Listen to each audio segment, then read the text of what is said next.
Buenos días, hermanos. Hoy vamos a continuar nuestra reflexión del Evangelio de San Juan, esta vez del capítulo 6, del 1 al 15. Y dice así: Jesús se fue a la otra ribera del mar de Galilea, el de Tiberíades, y mucha gente le seguía porque veían las señales que realizaban los enfermos. Subió Jesús al monte y se sentó allí en compañía de sus discípulos. Estaba próxima la Pascua, la fiesta de los judíos. Al levantar Jesús los ojos y ver que venía hacia él mucha gente, dice a Felipe: ¿Dónde vamos a comprar panes para que coman estos? Se lo decía para probarle, porque él sabía lo que iba a hacer. Felipe le contestó: 200 denarios de pan no bastan para que cada uno tome un poco. Le dice uno de sus discípulos, Andrés, el hermano de Simón Pedro: Aquí hay un muchacho que tiene 5 panes de cebada y 2 peces. ¿Pero qué es esto para tantos? Dijo Jesús: haced que se recueste la gente. Había en el lugar mucha hierba. Se recostaron pues los hombres en número de unos 5,000. Tomó entonces Jesús los panes y después de dar gracias, los repartió entre los que estaban recostados, y lo mismo los peces, todo lo que quisieron. Cuando se saciaron, dice a sus discípulos: recoged los trozos sobrantes para que nada se pierda. Los recogieron pues y llenaron 12 canastos con los trozos de los 5 panes de cebada que sobraron a los que habían comido. Al ver la gente la señal que había realizado, decía: este es verdaderamente el profeta que iba a venir al mundo. Dándose cuenta Jesús de que intentaban venir a tomarle por la fuerza para hacerle rey, huyó de nuevo al monte él solo. Palabra del Señor. Acá tenemos entonces uno de los pasajes más interesantes de la vida de los milagros del Señor, que es la multiplicación de los panes, que tiene mucho sentido. No es solamente el hecho milagroso de la multiplicación de los panes, que ya es algo extraordinario, sino que además tiene un sentido que va mucho más allá del pan mismo, porque el Señor, recuerden que hace cosas no tanto por lástima, tipo Teletón, por los que sufren, sino que hace signos para mostrar quién es Él.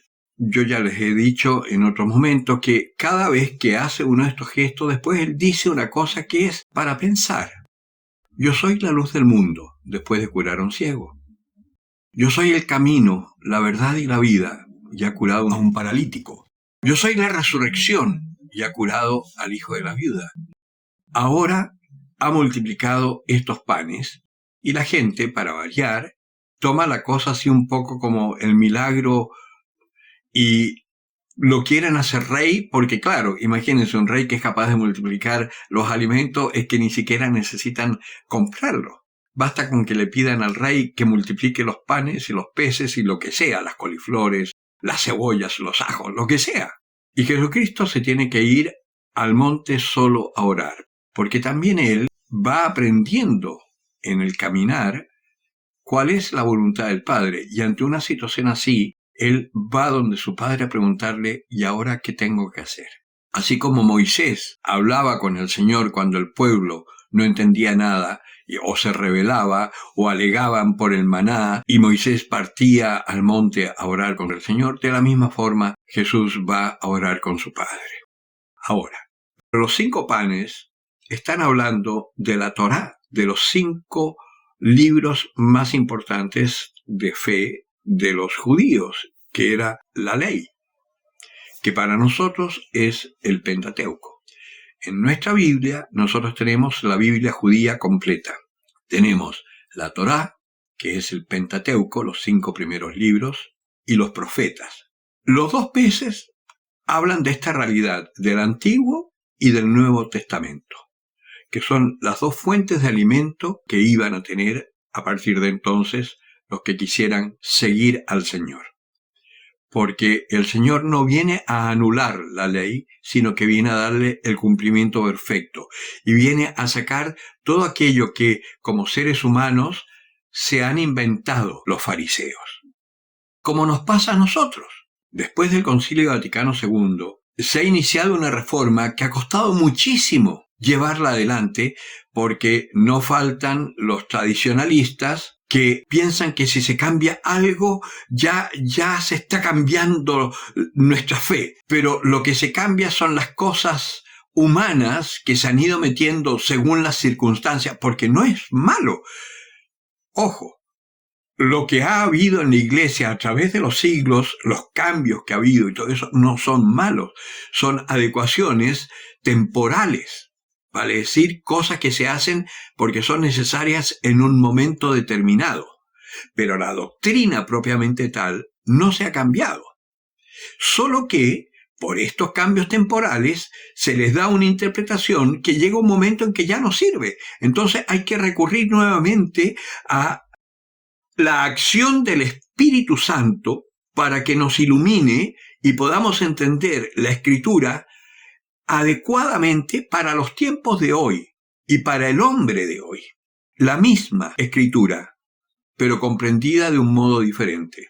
Por eso, por ejemplo, en el Concilio Vaticano II, cuando se estudia sobre la Eucaristía y se descubre esta potencia maravillosa que hay en el realizar la Eucaristía, se descubre que la cosa sacrificial penitencial de la Eucaristía no es tan importante, porque el Señor nos está hablando de otra realidad, nos está hablando de resurrección.